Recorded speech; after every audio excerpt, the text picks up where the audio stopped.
तो अपनी अपनी किताब निकाल लीजिए, कॉपी निकाल लीजिए और उसमें हमें लिखना है, समझना है, पढ़ना है। देखो बच्चों, आप मुझे एक बार कमेंट करके सभी बच्चे बता दें कि आपको मेरी आवाज आ रही है, जो बोर्ड पे लिख रहा था वो दिख रहा है क्या, या फिर अभी मैं और लिख देता हूं। आज हम पढ़ेंगे बेटा न्यूटन का द्वितीय नियम। क्या पढ़ेंगे बेटा? न्यूटन का द्वितीय नियम। आज से पहले की क्लास में हमने संवेग के बारे में समझ लिया था। देखिए क्लास 11th फिजिक्स की क्लास सभी बच्चे कर रहे हैं हाँ सर, यस सर, हाँ सर, अच्छी है बॉयज, ठीक दिख रहा है। तो दीपक बोल रहा है दिख रहा है, तो देखिए बेटा दिख रहा है। तो वैसे तो मैं लाइव क्लास काफी टाइम से ले रहा हूं, तो बहुत से बच्चे जुड़ भी रहे हैं। तो यदि आपके मोबाइल का नेट की कंडीशन ठीक है तो ये वीडियो आपको अच्छी दिखेगी, बढ़िया दिखेगी, ठीक है।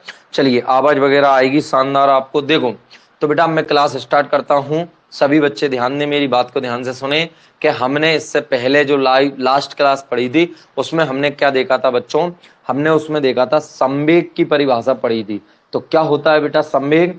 मैं आपको बता चुका हूं कि संवेग की आवश्यकता क्यों पड़ी थी, वो भी हमने देखा था कि दैनिक जीवन में संवेग का क्या महत्व है। किसी भी वस्तु के द्रव्यमान और उसके वेग के गुणनफल को हम क्या बोलते हैं बेटा? संवेग कहते हैं। संवेग एक सदिश राशि है। आप यहाँ वेक्टर लगाइए, इधर वेक्टर लगाइए, और संवेग की दिशा कहाँ होती है? जो वेग की दिशा होती है, यानी अर्थात कोई भी वस्तु यदि गति कर रही है, अब वो वस्तु है तो उसमें द्रव्यमान भी होता है, तो कोई भी वस्तु यदि गति कर रही है तो उसके द्रव्यमान का गुणनफल आप उसके वेग से कर दीजिए, तो दोनों क्या आ जाते हैं बेटा? आपके दोनों का गुणनफल जो होता है वो संवेग आ जाता है। चलिए ये मैंने पढ़ा दिया था। मैंने आपको ये भी बता दिया था कि यदि दो वस्तुओं का संवेग समान है, यदि दो वस्तुओं का संवेग यदि समान है, जैसे कि मैंने आपसे बोला कि संवेग समान है, तो अगर कोई वस्तु हल्की है तो उसका वेग ज्यादा होगा।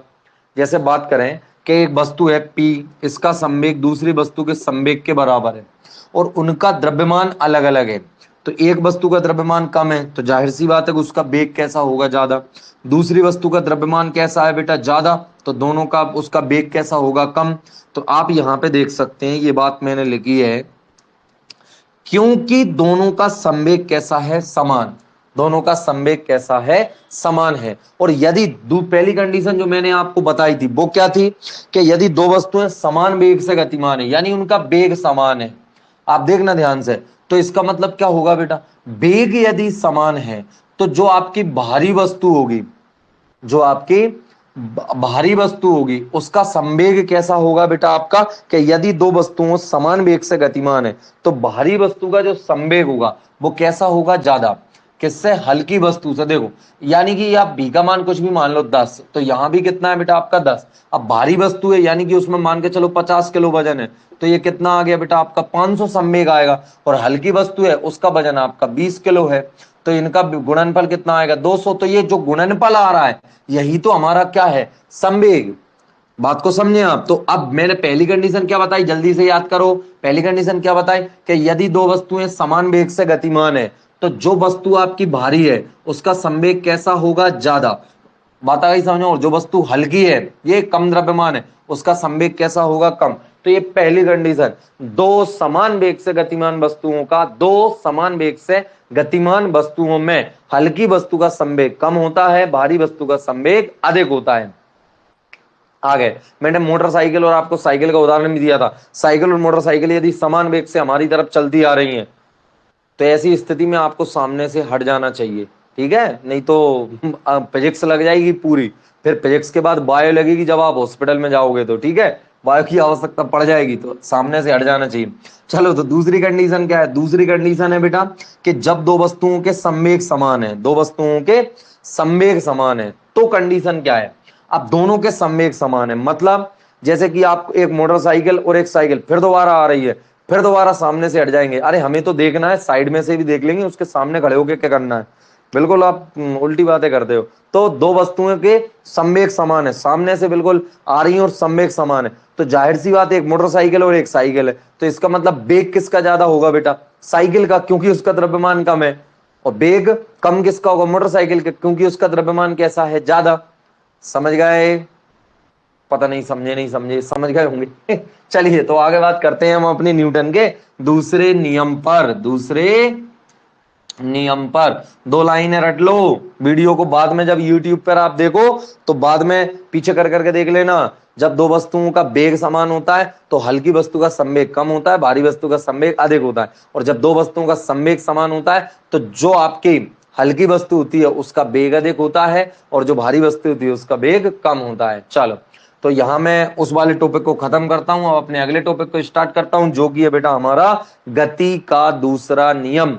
ये हमें क्या बताता है? चलिए गति के पहले नियम के बारे में पढ़ेंगे। याद करो गति का पहला नियम हमें क्या बताता था? तो गति का पहला नियम हमें बताता था बच्चे कि यदि कोई वस्तु स्थिर है तो वह स्थिर ही रहेगी और वस्तु गतिमान है तो वह गतिमान ही रहेगी, यदि उस पर कोई बाहरी बल ना लगाया जाए। यानी हमें गति का जो पहला नियम है वो जड़त्व की परिभाषा बताता है।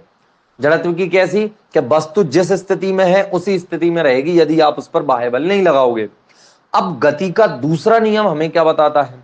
यदि आपको किसी वस्तु की स्थिति परिवर्तित करनी हो, कैसे कर सकते हैं? उसकी मतलब किसी वस्तु में त्वरण उत्पन्न करना है आपको, आप करो वस्तु में त्वरण उत्पन्न, तो कैसे करोगे बेटा आप? तो या त्वरण उत्पन्न करना है किसी वस्तु में, यानी कोई वस्तु गति कर रही है और उसमें आपको त्वरण उत्पन्न करना है, तो आप कैसे करोगे? या तो वस्तु जिस दिशा में चल रही है ना, जैसे कोई वस्तु गति कर रही है, अब इस वस्तु में आपको त्वरण लेके आना है, ऐसे गति कर रही है सुई, इस वस्तु में त्वरण लाना, आप क्या करो? जिधर गति की दिशा उधर ही इसका क्या बढ़ा दो? वेग बढ़ा दो, तो वस्तु में त्वरण आ गया। वेग में परिवर्तन को त्वरण कहते हैं, तो वेग में परिवर्तन कर दो। या फिर आपकी इसकी दिशा बदल दो, वेग में परिवर्तन मत करो, दिशा अकेला बदल दो, जैसे ऐसी आ रही थी सुई आपके तरफ आने लगी, ठीक है? तो आपने क्या किया? किसी भी वस्तु के वेग में परिवर्तन कर दिया तो भी क्या हो गया? उसका त्वरण में परिवर्तन आ गया, मतलब उस वस्तु में त्वरण आ गया। त्वरण में परिवर्तन नहीं आया, त्वरण उत्पन्न हो गया। दूसरा, आपने उसकी दिशा भी बेटा क्या कर दी? चेंज कर दी, तो भी वस्तु में त्वरण आ गया। और आपने यदि उसके वेग और दिशा दोनों को चेंज कर दिया तब भी उस वस्तु में क्या आ जाएगा? त्वरण आ जाएगा। तो आपको वस्तु में त्वरण उत्पन्न करने के लिए आवश्यकता किस चीज की है? तो मैंने बताया आपको बच्चे, किसी भी वस्तु में त्वरण उत्पन्न करने के लिए हमें बल की आवश्यकता पड़ती है। बस इसी को गणित का गणित का बोल रहा हूं क्या, न्यूटन का द्वितीय नियम कहते हैं। अब इसका रूप में अगर लिखूं, इसको मतलब लिखते किस प्रकार से हैं? या फिर आप ऐसे कह सकते हो कि जो न्यूटन का बेटा दूसरा नियम होता है वो हमें बल की परिभाषा बताता है। काय की परिभाषा बताता है? बल की परिभाषा बताता है। तो आप ध्यान से देखेंगे, अब मैं लिख रहा हूं न्यूटन के गति का दूसरा नियम। चलिए एक सेकेंड। न्यूटन की गति का दूसरा नियम वो क्या है बेटा आपका? किसी भी वस्तु के नियम होता है, नियम को नियम के तरीके से लिखना है। न्यूटन के गति के द्वितीय नियम अनुसार, चलो ऐसे लिख लो, न्यूटन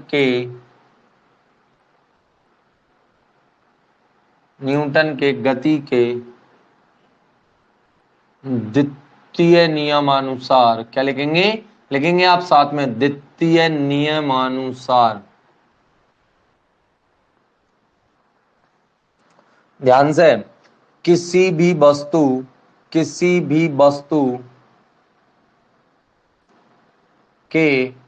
संवेग में परिवर्तन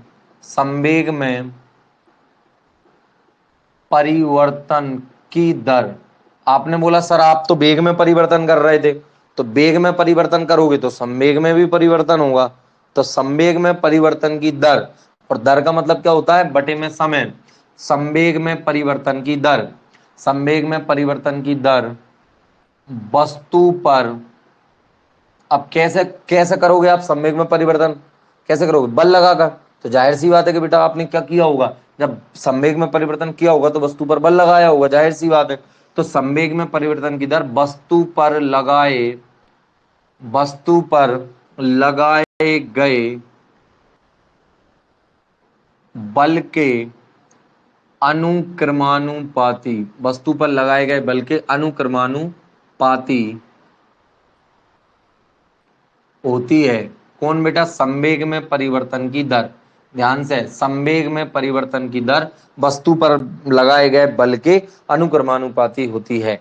इसका अर्थ क्या है मैं लिख के बता देता हूं बेटा। संवेग में परिवर्तन क्या है, डेल्टा पी। पहले ये देखो, संवेग में परिवर्तन मतलब प्रारंभिक संवेग अंतिम संवेग माइनस प्रारंभिक संवेग, मतलब P2 माइनस P1।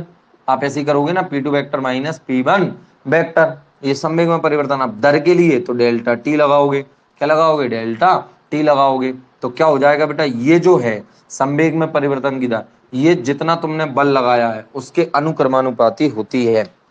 अब इसको समझ सोच लो थोड़ा सा, ठीक। मैं एक सेकंड पानी पी लेता हूं बेटा, तब तक आप इसको नोट कर लें, अच्छे से देख लें।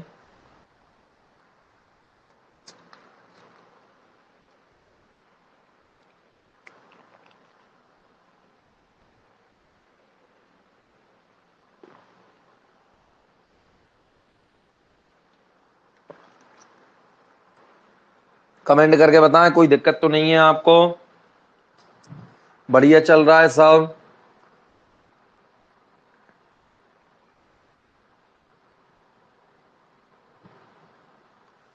नरेंद्र किरार कह रहे हैं न्यूटन का द्वितीय नियम आज से पहले की क्लास में हमने संवेग के बारे में समझ लिया था। हाँ सर, यस सर, हाँ सर, अच्छी है बॉयज, ठीक दिख रही है। जय श्री कृष्णा सर। इतनी लंबी लाइन कौन लिखता है भाई, सबको दिख रही है आपकी कमेंट, आप मेरे को अकेले को नहीं दिख रही। चलो चलिए, तो इतना समझ में आ रहा है बच्चों। हाँ, बस दिखना ठीक चाहिए, मतलब इतना दिखना चाहिए कि तुम्हें समझ में आ जाए। आप ये ना देखें कि भयंकर एचडी दिख रहा है नहीं दिख रहा है, आपको इतना दिखना चाहिए कि समझ में आ रहा है, बस, और कोई टेंशन वाली बात नहीं है। तो देखो, अब इसको अर्थ समझो, इसका क्या है। इसका अर्थ ये है कि कोई वस्तु है, उसका संवेग है। अब संवेग का मतलब वस्तु है, गति कर रही होगी, वेग होगा, उन दोनों का गुणनफल हो, संवेग है। अब मैंने अगर वेग को बढ़ा दिया, वेग को, अरे चलती हुई वस्तु का आप, चलती हुई वस्तु का आप द्रव्यमान तो नहीं बदल सकते, लाइक बदल सकते हो, कैसे नहीं बदल सकते। अभी चंद्रयान भेजा था ना अपन ने, पृथ्वी से चंद्रमा पर नहीं भेजा था, चंद्रयान 3, और सूरज पे भेजा था। तो इन रॉकेट से भेजते हैं, तो रॉकेट जैसे जैसे ऊपर जाता है ना, तो उसमें जो अंदर ईंधन भरा रहता है उसकी मात्रा में क्या आ जाती है, कमी, तो उसका वजन कैसा हो जाता है, कम। चलती हुई वस्तु का वजन भी कम किया जा सकता है। अरे कुछ भी नहीं है, हवाई जहाज जा रही है, ठीक है, मान के चलो अपना कोई स्टूडेंट, आप में से कोई एक हवाई जहाज में बैठा है, ठीक है, ज्यादा 3-5 किया, उसको हवाई जहाज में नीचे फेंक दिया, तो हवाई जहाज का वेग कैसा हो गया, कम, मतलब वेग नहीं, संवेग कैसा हो गया आपका, बदल गया है, ठीक, क्योंकि उसका द्रव्यमान बदल गया। चलो, तो हवाई जहाज में नहीं फेंक रहा है, आपको घबराए ना, ठीक, नहीं बेकार वीडियो स्किप करके चला जा भैया, ये तो फेंक रहा है, हम नहीं मान रहे। तो ध्यान से देखें बेटा, आपको क्या करना है, क्या संवेग में परिवर्तन लगाए गए बल के अनुकरण पाती हो। इसका अर्थ क्या, कि आप संवेग में परिवर्तन आपको ज्यादा करना है, मतलब आपने क्या किया कि ज्यादा फोर्स लगाओगे तो ज्यादा संवेग में परिवर्तन होगा, कम फोर्स लगाओगे तो कम संवेग में परिवर्तन होगा। और ये बात आप दैनिक जीवन में भी अप्लाई कर सकते हो। कैसे, एक साइकिल जा रही है, एक बंदा उस पर बैठा है, ठीक, यदि वो उसी वेग से गति कर रही है नॉर्मल, तो आपने क्या किया, उसको धक्का मार दिया। अब कम धक्का मारोगे तो इसकी स्पीड कम बढ़ेगी, और ज्यादा धक्का मारोगे तो ज्यादा बढ़ेगी। बस जे न्यूटन का दूसरा नियम कहता है, बात खत्म। यानी किसी वस्तु के संवेग में परिवर्तन करने के लिए आपको बल की आवश्यकता होगी। अब इसका गणितीय रूप देखिए, ये तो है ही, ये तो नियम है, इसका गणितीय रूप थोड़ा अलग है। इसका गणितीय रूप देखिए अब बेटा आप, इसका गणितीय रूप क्या है, ध्यान से, परीक्षा में यही तो आता है कि गणितीय रूप लिखिए, तो हमने लिखा गणितीय रूप, ध्यान से। तो गणितीय रूप क्या है, गणितीय रूप है बेटा आपका कि यदि m द्रव्यमान की कोई वस्तु, यदि m द्रव्यमान की कोई वस्तु, m द्रव्यमान की कोई वस्तु v वेग से, या v1 मान लें आप, ठीक है, प्रारंभिक वेग, अच्छा प्रारंभिक वेग लिख लो आप, है ना, वस्तु m द्रव्यमान की कोई वस्तु जिसका प्रारंभिक वेग, जिसका प्रारंभिक वेग मैंने मान लिया बेटा कितना है, u वेक्टर है, u वेक्टर है, या u वेक्टर प्रारंभिक वेग u वेक्टर से गतिमान है। तो क्या होगा बेटा, u वेक्टर के वेग से गतिमान है, तब तब उसका प्रारंभिक संवेग, उसका प्रारंभिक संवेग, मतलब बच्चों, मतलब स्टार्टिंग में उसका संवेग कितना होगा, जब वो u वन वेक्टर से, कैसे, u वेग से m द्रव्यमान की वस्तु गति कर रही है, तो संवेग क्या होता है उसका, जल्दी बताओ, द्रव्यमान, और देखो m द्रव्यमान है और प्रारंभिक वेग कितना है u, तो उसका प्रारंभिक संवेग कितना हो गया m, और यू वेक्टर। इसको हमने समीकरण नंबर 1 यही मान लिया। आगे समझना, डेल्टा टी समय पश्चात, अब क्या करेंगे, डेल्टा टी समय यानी कुछ समय बीत गया, डेल्टा टी समय पश्चात उसका संवेग कितना, उसका वेग क्या हो जाता है, या उसका अंतिम वेग, जब हम देख रहे हैं अंतिम वेग, कुछ समय पश्चात उसका वेग क्या हो जाता है बेटा, वी वेक्टर हो जाता है। तब क्या कंडीशन आएगी, तब वस्तु का अंतिम संवेग, वस्तु का अंतिम संवेग कितना होगा, बताओ बेटा आप, P2 से दर्शा लें, प्रारंभिक संवेग कितना हो गया, mu, जब वो u वेग से गति कर रही थी। अब कुछ समय पश्चात, अब पॉइंट समझना, संवेग में परिवर्तन अपने आप नहीं हुआ, नहीं आप क्या दोगे डेल्टा टी समय पश्चात, यानी आप चलते चलते अपने आप ही स्पीड ज्यादा हो जाएगी, नहीं, बल लगाया जाएगा, बाह्य बल की उपस्थिति में ही ये सब होगा। तो अंतिम संवेग क्या हो गया बेटा आपका, P2 बराबर क्या हो गया, द्रव्यमान नहीं बदला, केवल क्या बदला है, वेग, तो एम बी वेक्टर, समीकरण नंबर 2, ये प्रारंभिक संवेग और ये आपका अंतिम संवेग आ गया। तो अब हम लिखेंगे, इसलिए डेल्टा टी समय में, काय में, डेल्टा टी समय में वस्तु के संवेग में परिवर्तन कितना हो गया। बच्चे हमें सिद्ध क्या करना है, संवेग में परिवर्तन की दर लगाए गए बल के अनुकरणपाती होती है, ये न्यूटन का नियम कह रहा है, इसका गणितीय रूप, अरे बच्चा बच्चा जानता है गणितीय रूप F बराबर m a, नहीं जानता क्या, ये सिद्ध करके लगे आना है हमें, बस अभी हल कर रहे हैं। वस्तु का संवेग में परिवर्तन, वस्तु के संवेग में परिवर्तन कितने समय में, इतने समय में संवेग में परिवर्तन, तो वो हमने मान लिया डेल्टा पी वेक्टर बराबर, सब जानते हैं परिवर्तन को कैसे निकालते हैं, P2 vector minus P1 vector, कैसे निकालेंगे, जैसे मान के चलो आज की कंडीशन में मैं कमाता हूं 10,000 रुपए और 5 साल पीछे मैं कमाने लगा 20,000 रुपए, तो बेटा मेरे आय में परिवर्तन कितना आ गया, 10,000 का, कैसे निकालोगे, 20,000 में 10,000 को घटा के, यानी अंतिम आय माइनस प्रारंभिक आय, तो परिवर्तन को कैसे, अंतिम माइनस प्रारंभिक, तो डेल्टा पी वेक्टर आ जाएगा आपका, देख लीजिए। चलो मैं इधर कर रहा हूँ बेटा, इसको जगह नहीं बचेगी ज्यादा, वो बहुत सी चीजें होंगी उधर, तो चलो संवेग में परिवर्तन को मैंने यहाँ लिखा, डेल्टा पी वेक्टर बराबर कितना आ जाएगा बेटा, P2 vector minus P1 vector, तो रखो मान समीकरण 1 और 2 से,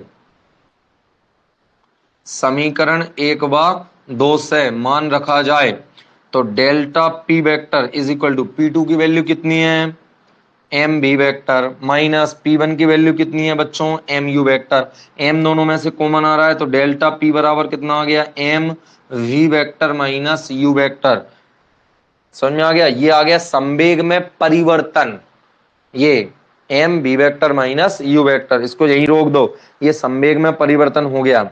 तो इसको एक काम करें बेटा, ये भी अंतिम वेग माइनस प्रारंभिक वेग, ये क्या है हमारा, क्या ये वेग में परिवर्तन नहीं है, तो हम इसको वेग में परिवर्तन भी लिख सकते हैं, तो delta p is equal to हम लिख सकते हैं एम और डेल्टा भी, अगर इधर वेक्टर लिखा है तो आप इधर भी वेक्टर लिख दो, डेल्टा भी, मैं यहाँ पे लिख रहा हूं, आपको दिखना चाहिए कि जो आपका डेल्टा भी वेक्टर है वो क्या है, वेग में परिवर्तन, वेग में परिवर्तन, ध्यान से देखेंगे बोर्ड थोड़ा छोटा है, दिख रहा है ना। चलिए देखो मैंने क्या कर दिया, संवेग में परिवर्तन का P2 माइनस P1 जे आ गया आपका, दोनों के मान रख दिए P2 P1 के, बहुत बढ़िया, ये दोनों में से m कॉमन आ गया, ये v vector minus u vector को मैंने डेल्टा बी क्यों रख दिया, क्योंकि अंतिम वेग माइनस प्रारंभिक वेग भी तो वेग में परिवर्तन ही है। चलो अब आगे, अब हम निकालेंगे बेटा कैसे, न्यूटन के द्वितीय नियम से, जो कि ऊपर ऊपर लिख रहा है, न्यूटन के द्वितीय नियम, न्यूटन के द्वितीय नियम से क्या कह रहा है, न्यूटन का द्वितीय नियम क्या कहता है, संवेग परिवर्तन की दर लगाए गए बल के, हिंदी में लिखें क्या, चलो डायरेक्ट लिख लो जगह कम है, delta P upon delta T बराबर क्या आ जाए, समानुपाती में आ जाएगा कौन आपका एफ, वेक्टर लगाओ तो आप वेक्टर भी लगा सकते हो, देख लो।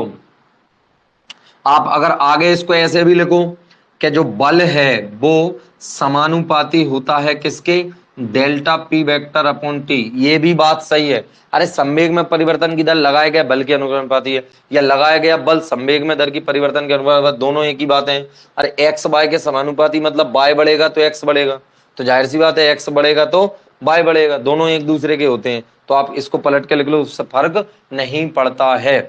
तो एक बात बताना आप मुझे, क्या मैं यहाँ पे संवेग की जगह पे द्रव्यमान इंटू वेग नहीं लिख सकता क्या? तो आपने बोला सर लिख सकते हो, तो एफ वेक्टर समानुपाती, इसकी एफ मैंने लिख लिया एम वी वेक्टर, और अपोन में क्या लिख रहा है बेटा आपका टी। अब आप अच्छी तरीके से जे डेल्टा पी बराबर एम वी वेक्टर किससे, समीकरण नंबर 3 से, ये समीकरण 3 से आया है, ये कहां से आया है, समीकरण 3 से आया है। तो आपको इतना समझ में आ गया होगा।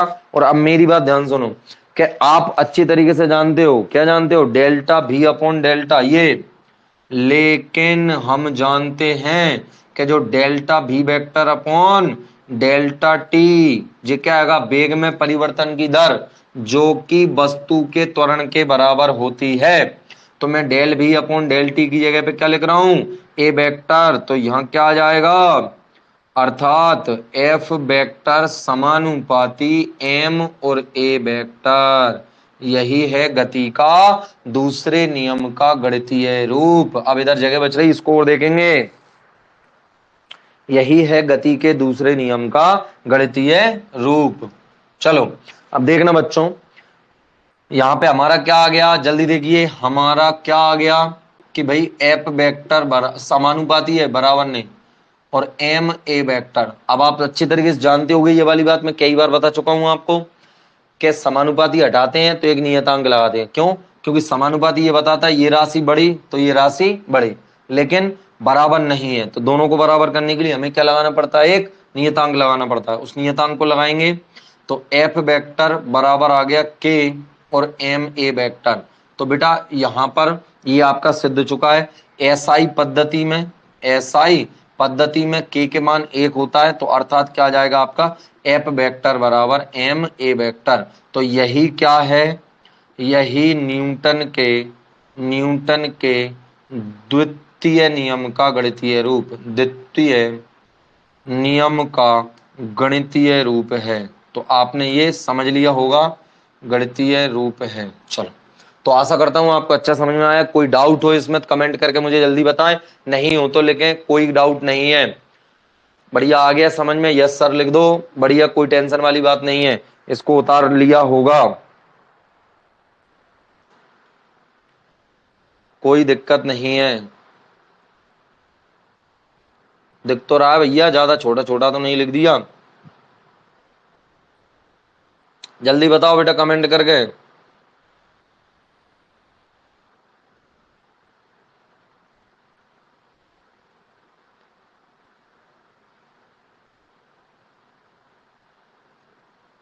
ओके सर, रवि कह रहे हैं ओके सर।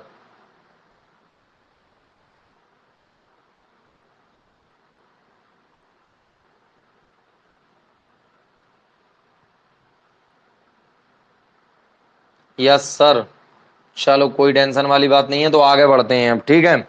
अब यहां से देखिए बेटा, न्यूटन के दूसरे नियम की थ्योरी के बाद क्या मैटर होता है, ध्यान से।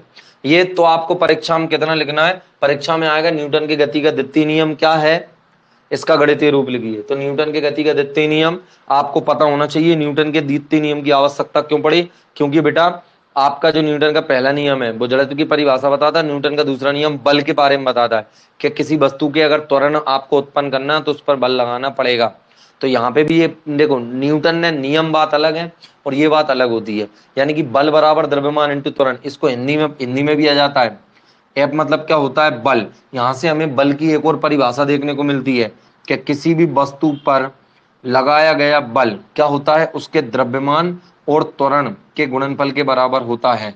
यहां से हमें एक बात ये भी पता चलती है, यानी किसी वस्तु में त्वरण उत्पन्न करने के लिए यदि उसका द्रव्यमान नहीं बदले और आपको त्वरण उत्पन्न करना है तो क्या होगा बच्चे, आपको उस पर बल लगाना आवश्यक होगा, यानी वही द्रव्यमान और त्वरण का गुणनफल ही हमारे बल के बराबर होता है। तो तुम्हें ये इतनी बात समझ में आई होगी। अब हम आगे इस टॉपिक के बारे में पढ़ेंगे, देखो आगे और बहुत कुछ है अभी इस टॉपिक में। हाँ, साफ कर दूं बेटा मैं, चलिए आप बाद में इसको YouTube पे वीडियो में डाल दूंगा इसकी। आपको अगर रिवाइज करना है कभी और किसी बच्चे को देखना हो अगर इसको, या आपको दोबारा देखना हो तो ऐप पे मत देखना, आप इसको YouTube पे दोबारा से देख लेना, ठीक है। YouTube पे देख लेना अभी इसको दोबारा। तो और देखना तभी, ओपन तभी करना जब आपको देखना हो। इस पे याद कर लेना अच्छे से, संवेग में परिवर्तन की दर लगाए गए बल के अनुक्रमानुपाती होती है। वीडियो के किसी भी समय में आपको दिक्कत आए कि सर फलानी जगह पे आपने क्या बोला, पल्ले नहीं पड़ी, तो उसी समय मुझे बता दिया करना कि इस वाली वीडियो में आपने इस समय पे क्या बोला था। ठीक है, देखना आप ध्यान से। अब इस नियम से आगे क्या पता चलता है, इस नियम से हमें आगे क्या पता चलता है कि हमने पढ़ लिया कि भाई साहब F बराबर होता है आपका एम ए, F बराबर होता है एम ए से स्पष्ट है कि, ध्यान से देखना कि क्या स्पष्ट है भाई साहब। इस बात से हमें, इस बात से यह स्पष्ट है कि सबसे पहली कंडीशन, कि सबसे पहली कंडीशन इसमें क्या हो रहा है, किसी भी वस्तु का बेटा जो त्वरण है वो समानुपाती आ रहा है बेटा एफ वेक्टर।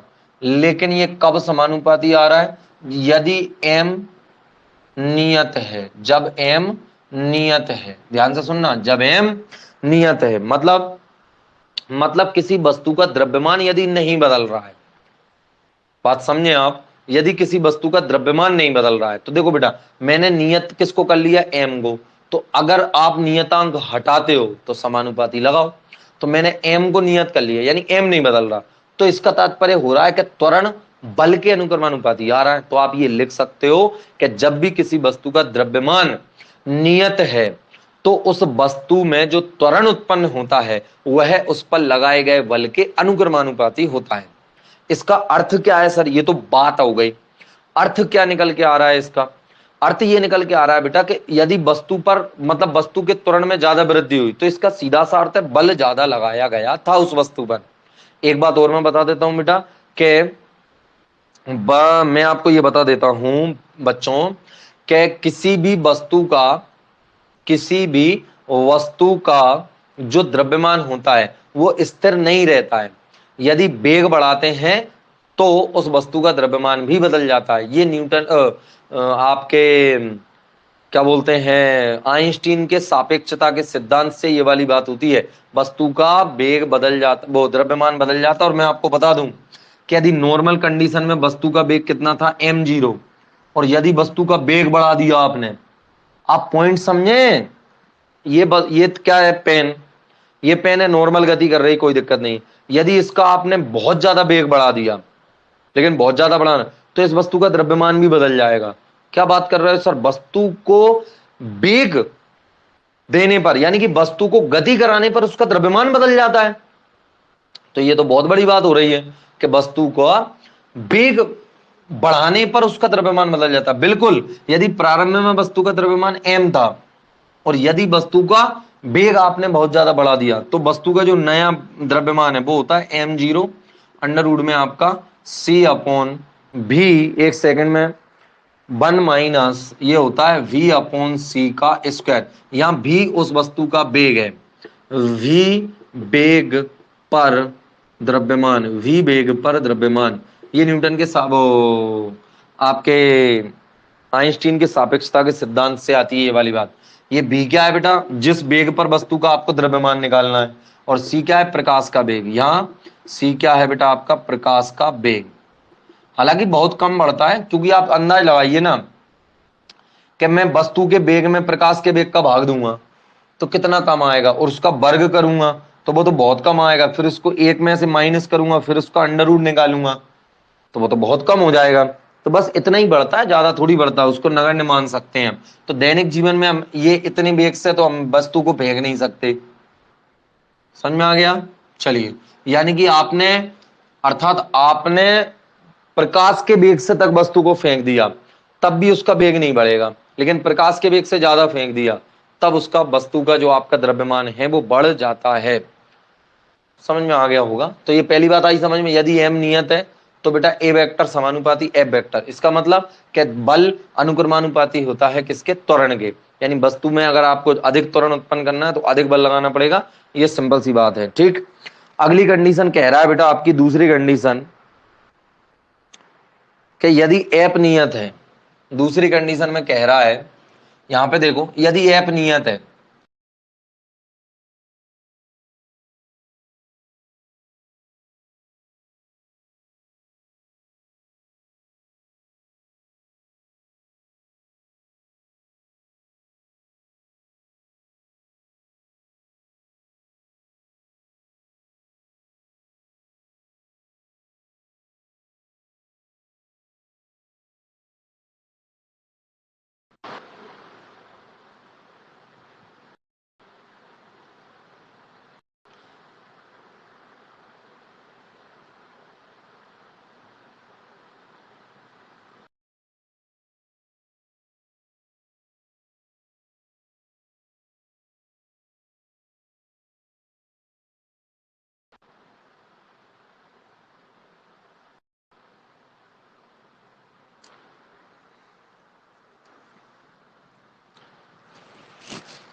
अरे चलिए कुछ नहीं, वो फोन आ जाता है बेटा बीच में। अभी मुझे मेरे मोबाइल में ऐसा पता नहीं है कि फोन वगैरह कैसे रोकूं मैं मेरे मोबाइल में।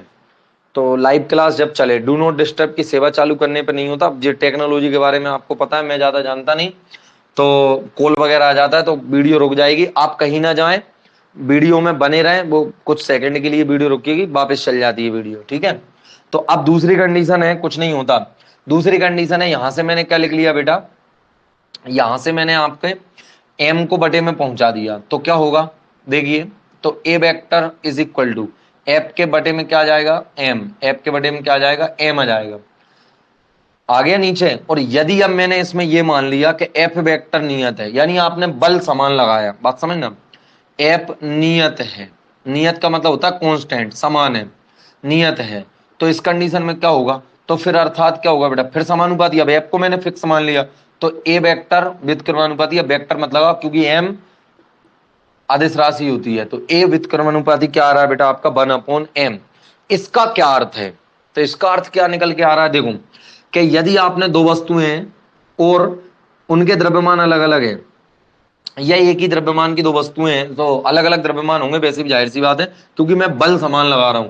तो आपने दो अलग अलग द्रव्यमान की वस्तुओं पर आपने बल लगाया, तो बेटा जिस वस्तु का द्रव्यमान ज्यादा है उसमें कम त्वरण उत्पन्न होगा, जिस वस्तु का द्रव्यमान कम है उसमें ज्यादा त्वरण उत्पन्न होगा, ठीक है। आप दो बॉल हैं आपके पास, एक का द्रव्यमान ज्यादा है, एक का द्रव्यमान कम है, दोनों पर बराबर फोर्स लगाया आपने, देखो एफ फिक्स है, तो जाहिर सी बात है यहां से क्या पता चल रहा है हमें कि जिस वस्तु का द्रव्यमान कम है उसमें त्वरण अधिक उत्पन्न होगा, जिस वस्तु का द्रव्यमान ज्यादा होगा उसमें त्वरण कम उत्पन्न होगा। क्यों, व्युत्क्रमानुपाती संबंध है। देखो क्या संबंध निकल के आ रहा है, व्युत्क्रमानुपाती। ये न्यूटन के गति के द्वितीय नियम से ही आया है। चलो तीसरी कंडीशन देखें, ये दो कंडीशन हो गई।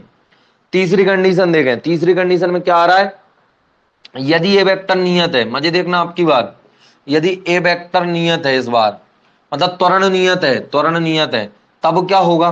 तो अब बेटा जब ए वेक्टर नियत है तो एफ समानुपाती किसके आ रहा है, एफ वेक्टर समानुपाती किसके आ रहा है, एम के। तो हम यहां क्या कह सकते हैं, जल्दी बताओ, कि यदि त्वरण नियत उत्पन्न करना है, त्वरण नियत त्वरण उत्पन्न करना है, तो आप बेटा द्रव्यमान कैसा है, ज्यादा, तो आपको ज्यादा बल लगाना पड़ेगा, कम द्रव्यमान है तो कम बल लगाना पड़ेगा। अर्थात इसका मतलब क्या हुआ, दो बॉल हैं आपके पास, क्या है, दो बॉल हैं आपके पास, या अन्य कोई दो वस्तुएं हैं, ठीक, उनको समान त्वरण देना है, यानी उनके समान त्वरण उत्पन्न करना है।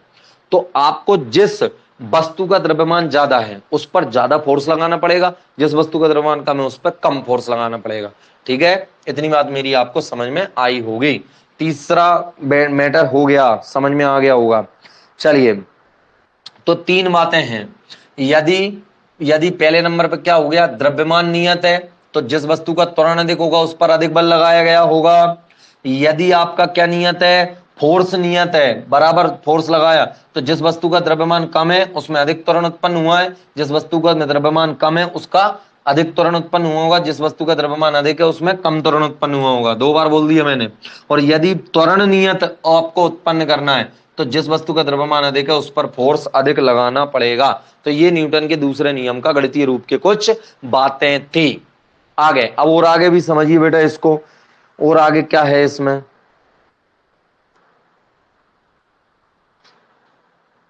चलिए अब बेटा न्यूटन के द्वितीय नियम से प्रथम नियम का निगमन। अब अगला टॉपिक है हमारा, अगला टॉपिक मान लो या कुछ मान लो, न्यूटन के द्वितीय नियम से, क्या बोल रहा हूं मैं, न्यूटन के द्वितीय नियम से, परीक्षा में आएगा प्रथम नियम, न्यूटन के द्वितीय नियम से प्रथम नियम का निगमन या बोले सत्यापन। मतलब द्वितीय नियम को मानकर, द्वितीय नियम को मानकर आप पहले नियम को सत्यापित करो कि पहला नियम सही है न्यूटन का। पहला नियम क्या है, पहले तो याद करो जल्दी से, बल नहीं लगाओगे तो वस्तु में क्या नहीं उत्पन्न होगा, कुछ भी उत्पन्न नहीं, मतलब वस्तु की स्थिति परिवर्तन के लिए हमें बल आवश्यक है, ठीक, यही था पहला नियम। अरे वस्तु स्थिर वस्तु स्थिर ही रहेगी, गतिमान वस्तु गतिमान ही गति ही करती रहेगी, उसको यदि क्या रोका ना जाए, ठीक है, यानी बाह्य बल उस पर ना लगाया जाए, ऐसी कंडीशन में तो क्या बोलेंगे बेटा हम, तो न्यूटन के द्वितीय नियम से प्रथम नियम का सत्यापन। अब द्वितीय नियम क्या कहता है कि एफ बराबर क्या है बेटा आपका एम ए, एफ वेक्टर बराबर क्या है एम ए। तो अब पॉइंट क्या आ रहा है क्या न्यूटन का पहला नियम सिद्ध करना है? तो स्पष्ट तो हो रहा है, तो तुम देख लो ना बेटा कि यदि F बराबर क्या है 0, इसका मतलब बाह्य बल नहीं लगा रहे, तो F का मान 0 है, तो m a वेक्टर मतलब 0, तो a वेक्टर की वैल्यू कितनी आई 0, यानी वस्तु में त्वरण कितना होगा?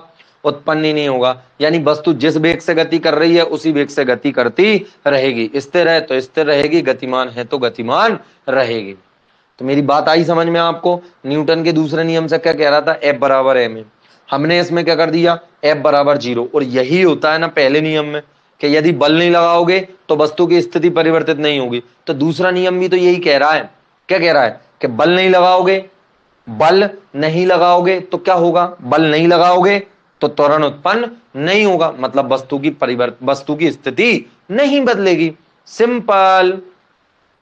आ गया समझ में? कोई दिक्कत हो, डाउट हो, समस्या हो तो मुझे बताएं जल्दी से। कुछ भी बाद में भी बता सकते हैं आप बेटा, लिखकर, बोलकर लिख देना, बोल देना, ठीक है? बताओ बेटा जल्दी।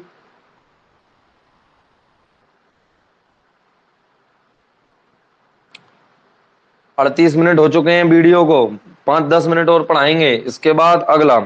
अब आता है बेटा यहाँ पे बल का मात्रक। यहां से निकलते हैं हम बल का मात्रक। इधर देख लीजिए, बल का मात्रक निकाल देंगे हम। बल का निरपेक्ष मात्रक, निरपेक्षी है ना, बल का निरपेक्ष मात्रक कैसा बेटा? तो ध्यान से समझेंगे। F बराबर ma से निकालेंगे, तो F बराबर क्या है आपका? ma। तो बल का मात्रक क्या आ जाएगा? मात्रक और विमीय सूत्र तो सिंपल है। अरे द्रव्यमान का मात्रक, द्रव्यमान का मात्रक और गुणा में आ जाएगा बेटा आपके त्वरण का मात्रक। त्वरण का मात्रक, किसी भी भौतिक राशि का मात्रक कैसे निकालते हैं? यदि वो भौतिक राशि व्युत्पन्न राशि है तो कैसे निकालते हैं? ऐसे तो निकालते हैं। तो बल का मात्रक क्या आ जाएगा? बल का मात्रक बराबर द्रव्यमान का मात्रक, जल्दी बताइए, किलोग्राम, और गुणा में कितना आ गया? त्वरण का मात्रक बच्चे मीटर प्रति सेकंड का स्क्वायर, मीटर प्रति सेकंड का स्क्वायर। तो ये क्या हो जाएगा? तो बल का मात्रक हो जाएगा। इसको पूरे का एक स्पेशल नाम दिया गया है बेटा, इसी वैज्ञानिक के आधार पर, जिन वैज्ञानिकों ने बल के बारे में जानकारी बताई थी, जिसको बोलते हैं हम न्यूटन। कैपिटल एन से प्रदर्शित करते हैं। किसी भी वैज्ञानिक के नाम के आधारित यदि किसी भी भौतिक राशि का मात्रक होता है तो उसको हम कैपिटल लेटर से प्रदर्शित करते हैं। तो ये बल का मात्रक आ गया। अब आपसे अगर कोई पूछ ले, तो मैंने सत्यापन कर दिया है ना, नियम का सत्यापन, ठीक है, ये इधर हो रहा है। चलो देखिए, न्यूटन आ गया। अब आपसे कोई पूछ ले एक न्यूटन बल किसे कहते हैं? एक न्यूटन बल किसे कहते हैं? आज तक आपने कभी भी बेटा फिजिक्स में पढ़ा होगा कि 5 न्यूटन बल लगाने पर, 10 न्यूटन बल लगाने पर, तो कितने भी न्यूटन हम बल लगाते हैं उस बल का परिमाण कितना होता है ये आज आपको पता चलेगा। तो देखो, एक न्यूटन का मतलब होता है बेटा आपका 1 किलोग्राम, क्योंकि आप डायरेक्ट लिख सकते हैं 1 किलोग्राम इंटू 1 मीटर प्रति सेकंड स्क्वायर, ये होता है। तो यहां से आप परिभाषा बताओगे कि 1 न्यूटन वह बल है, क्या बोलोगे? 1 न्यूटन वह बल है जो, आप आगे लिख लेंगे, एक मैं बोल के बता रहा हूं बेटा, 1 न्यूटन वह बल है जो 1 किलोग्राम की वस्तु में 1 मीटर प्रति सेकंड का, 1 मीटर प्रति सेकंड स्क्वायर का त्वरण उत्पन्न कर दे। जैसे मेरे पास कोई भी वस्तु है, उसका द्रव्यमान कितना है? 1 किलोग्राम है, और मैंने उस पर बल लगाया, और बल लगाने से उसमें जो त्वरण है वो पहले की अपेक्षा कितना हो गया? 1 मीटर पर सेकंड स्क्वायर, इतना उसमें त्वरण उत्पन्न हो गया। तो हमने जो बल लगाया था वो बल कितना था बेटा? 1 न्यूटन। क्या था? 1 न्यूटन। तो 1 न्यूटन क्या है बेटा? 1 न्यूटन वह बल है जो 1 किलोग्राम की वस्तु में 1 मीटर प्रति सेकंड स्क्वायर का त्वरण उत्पन्न कर देता है। तो आप समझ गए होंगे। चलिए, यदि 2 किलोग्राम की वस्तु है और उसमें आपको 1 मीटर प्रति सेकंड स्क्वायर का त्वरण उत्पन्न कर दिया तो वो 2 न्यूटन का बल है। और यदि 1 किलोग्राम की वस्तु में आपने 2 मीटर प्रति सेकंड स्क्वायर का त्वरण उत्पन्न कर दिया तो वो भी कितना न्यूटन है? 2 न्यूटन है। ऐसे आप समझ सकते हैं। ये परिभाषा हो गई बल के निरपेक्ष मात्रक की। आप बल का सीजीएस मात्रक, तो बेटा सीजीएस मात्रक है, जो देखिए सीजीएस मात्रक, देखना ध्यान से, ये तो एसआई मात्रक था। क्या था? एसआई मात्रक है न्यूटन। तो ध्यान से, सीजीएस मात्रक, तो इनके सीजीएस मात्रक लिख लीजिए। किलोग्राम का सीजीएस मात्रक कितना होता है? जल्दी बताइए। ग्राम। क्या होता है? ग्राम। तो 1 ग्राम इंटू 1 मीटर की जगह क्या आ जाएगा बेटा सेंटीमीटर, और प्रति सेकंड का स्क्वायर ये होता है बेटा 1 ग्राम इंटू 1 सेंटीमीटर प्रति सेकंड स्क्वायर। और इसका नाम बोलते हैं बेटा डायन। क्या बोलते हैं? डायन। और आप इसको अगर डायन और न्यूटन में संबंध अगर आपको देखना हो तो सबको पता है बेटा 1 न्यूटन कितनी डायन के बराबर होता है? 10⁵ डायनों के बराबर होता है 1 न्यूटन। ठीक है, 1 न्यूटन 10⁵ डायनों के बराबर में होता है। इतना आपको पता होना चाहिए। अब आगे वो टॉपिक में देखेंगे बेटा। चलिए अब बेटा कल पढ़े, पहली क्लास में आपको अगर ज्यादा देर हो जाएगी तो आप कल से लाइव क्लास लेने नहीं आओगे, तो इतना ही है। अगली क्लास में मैं और आपको अच्छी अच्छी बातें बताऊंगा। आशा करता हूं कि आपको समझ में आया होगा। आप थोड़े अच्छे मन से पढ़ने की कोशिश करें बेटा, आपको पूरी बात अच्छे से समझ में आएगी। यदि कोई वीडियो में जल्दबाजी हो, दिख नहीं रहा हो मेरी आवाज में, या कहीं पे कुछ समझ में आया हो, मतलब जो भी आपको दिक्कत है आज की क्लास की, वो आप मुझे व्हाट्सएप पे कमेंट में बता दें अच्छे से। यदि आपको लिखना नहीं आ रहा तो आप वॉइस ग्रुप पे बता दें, या फिर आप मुझे पर्सनल मैसेज करके बता सकते हैं। ठीक है, शुभ रात्रि, जय श्री कृष्णा, जय हिंद। आशा करता हूं आपको समझ में आया होगा। कमेंट करके मुझे बताएं बेटा कि आपको समझ में आया कि नहीं, और जय श्री कृष्णा लिखकर जरूर जाएं। धन्यवाद।